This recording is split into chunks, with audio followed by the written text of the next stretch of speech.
So, good morning mga kapatid.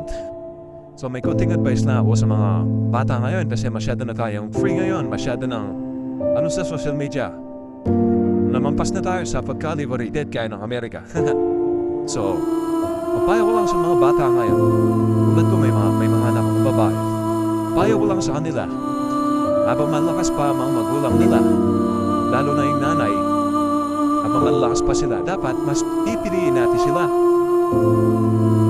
I-prioritize natin sila kaysa sa pabarkada, pabuboyfriend o pag-asawa. Kasi sa pag-asawa at pabuboyfriend, may oras yan may panahon, may tamang panahon para dyan. So, dapat habang malakas mga magulang natin, sila pipiliin natin. Umawi muna tayo sa kanila dahil sa pagpapalaging ginawa nila sa atin. Kasi pag wala na yung mga magulang natin, wala ka na magagawa.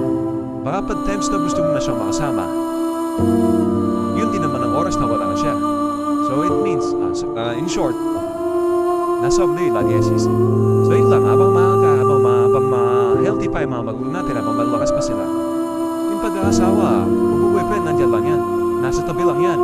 Alalahanin mo, mauuna ang magulang na alis.